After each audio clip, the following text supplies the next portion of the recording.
കഴിഞ്ഞ ലോക്സഭാ തെരഞ്ഞെടുപ്പിലടക്കം മുസ്ലിം ലീഗ് മുന്നോട്ട് വെച്ച ആവശ്യമായിരുന്നു കേരളത്തിലെ 3-ാം സീറ്റ്. ഇത്തവണയും ഇതേ ആവശ്യം ലീഗ് മുന്നോട്ട് വെച്ചിരിക്കുകയാണ്. എന്നാൽ ഇത്തവണ ലീഗിന് പച്ചക്കൊടി ഉയരത്തിൽ പാറിക്കാം. മുസ്ലിം ലീഗിന് 3-ാം സീറ്റിന് അർഹതയുണ്ടെന്ന് പ്രതിപക്ഷ നേതാവ് VD സതീശൻ പറഞ്ഞിരിക്കുകയാണ്. നിലവിലെ സാഹചര്യത്തിൽ പ്രായോഗിക വശങ്ങൾ ലീഗിനെ ബോധ്യപ്പെടുത്തും. ലീഗ് കോൺഗ്രസ് ബന്ധത്തിൽ ഒരു പോറൽ പോലും ഉണ്ടാകില്ല. UDFന്റെ നട്ടെല്ലാണ് മുസ്ലിം ലീഗ് എന്നും സതീശൻ പറയുന്നു. ലോക്സഭാ തെരഞ്ഞെടുപ്പ് ഒരുക്കങ്ങൾ ചർച്ച ചെയ്യാൻ KPCC തെരഞ്ഞെടുപ്പ് സമിതിയുടെ പ്രഥമ യോഗം ഇന്ന് കൂടാനിരിക്കെയാണ് പ്രതിപക്ഷ നേതാവിന്റെ പ്രതികരണം. 3 സീറ്റുകൾ ചോദിക്കാൻ ലീഗിന് യോഗ്യതയുണ്ടെന്ന് K മുരളീധരനും പ്രതികരിച്ചു. മുമ്പ് 3 സീറ്റ് കൊടുത്ത ചരിത്രമുണ്ട്. 3-ാം സീറ്റ് ആവശ്യം കോൺഗ്രസിന്റെ പരിഗണനയിലാണ്. ലീഗിന്റെ ആവശ്യം സംബന്ധിച്ച് ഹൈക്കമാൻഡുമായി ആലോചിച്ച് ഉചിത തീരുമാനമെടുക്കും. ലീഗുമായി ചർച്ച ചെയ്ത ശേഷം മാത്രമായിരിക്കും അന്തിമ തീരുമാനമെന്നും മുരളീധരൻ പറയുന്നു. UDFൽ സീറ്റ് ചർച്ചകൾ ഭംഗിയായി പൂർത്തിയാക്കുമെന്നാണ് KPCC അധ്യക്ഷൻ K സുധാകരൻ പറഞ്ഞത്. ലീഗുമായി പ്രശ്നങ്ങളില്ല, എല്ലാ കാലത്തിലും സൗഹാർദ്ദത്തിലാണ്. കോൺഗ്രസ് സ്ഥാനാർത്ഥി നിർണായക ചർച്ചകൾ ഒരു ദിവസം കൊണ്ട് പൂർത്തിയാകില്ല. ഇന്നത്തെ യോഗത്തിൽ തിരഞ്ഞെടുപ്പ് തന്ത്രങ്ങളാണ് പ്രധാന അജണ്ട. സിറ്റിംഗ് MPമാർ മത്സരിക്കുന്ന കാര്യം ആലോചിച്ച് തീരുമാനിക്കുമെന്നും സുധാകരൻ പറയുന്നു. ലോക്സഭാ തെരഞ്ഞെടുപ്പിൽ ഇത്തവണ ലീഗിന് 3-ാം സീറ്റ് വേണമെന്ന് നേരത്തെ PK കുഞ്ഞാലിക്കുട്ടി വ്യക്തമാക്കിയിരുന്നു. എല്ലാ സമയത്തെയും പോലെയല്ല ഇത്തവണ.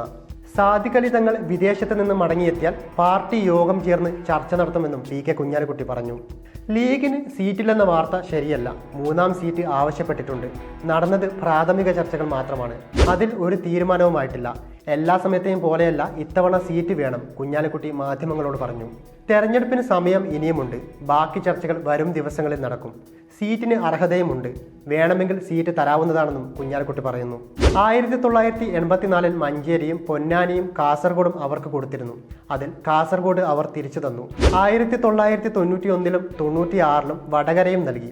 അതും അവർ കോൺഗ്രസിന് തന്നെ തിരിച്ചു നൽകി. വരാനിരിക്കുന്ന തെരഞ്ഞെടുപ്പ് സംബന്ധിച്ച് ഉഭയകക്ഷി ചർച്ചയിലൂടെ തീരുമാനങ്ങൾ കൈക്കൊള്ളുമെന്നും മുരളീധരൻ മുൻപ് പറഞ്ഞിരുന്നു. കണ്ണൂർ ലഭിച്ചില്ലെങ്കിൽ വയനാട്, വടകര, കാസർഗോഡ്, കോഴിക്കോട് മണ്ഡലങ്ങളിൽ ഏതെങ്കിലും ആവശ്യപ്പെടാനാണ് ലീഗിൽ ആലോചന. ലീഗ് ആവശ്യപ്പെടുന്ന അധിക സീറ്റ് എവിടെ വേണമെന്ന് പാർട്ടി തീരുമാനിക്കുമെന്നായിരുന്നു കഴിഞ്ഞ ദിവസം PK കുഞ്ഞാലിക്കുട്ടി പ്രതികരിച്ചത്. മുസ്ലിം ലീഗിൽ 3 സീറ്റ് എന്നതിൽ ചുരുക്കേണ്ടതില്ലെന്ന് അധ്യക്ഷൻ സാദിഖ് അലി ശിഹാബ് തങ്ങൾ പറഞ്ഞിരുന്നു. ലീഗിന് കൂടുതൽ സീറ്റുകൾക്ക് അർഹതയുണ്ട്. ലീഗിന് 3-നും 4-നും ഒക്കെ അർഹതയുണ്ട്. അതിൽ ഉറച്ചു നിൽക്കുന്നു. ചർച്ചയിലൂടെ കൂടുതൽ സീറ്റുകൾ വേണമെന്ന ആവശ്യം ഉന്നയിക്കുമെന്നും സാദിഖ് അലി തങ്ങൾ പറഞ്ഞിരുന്നു. എന്തായാലും 3-ാം സീറ്റിന് ലീഗിന്റെ കണ്ണ് കണ്ണൂരിലാണ്. ഹൈക്കമാൻഡ് കൂടി മുസ്ലിം ലീഗിന് 3-ാം സീറ്റിന് സിഗ്നൽ കൊടുത്താൽ കാലങ്ങളായുള്ള ലീഗിന്റെ ആവശ്യം നിറവേറ്റപ്പെടും.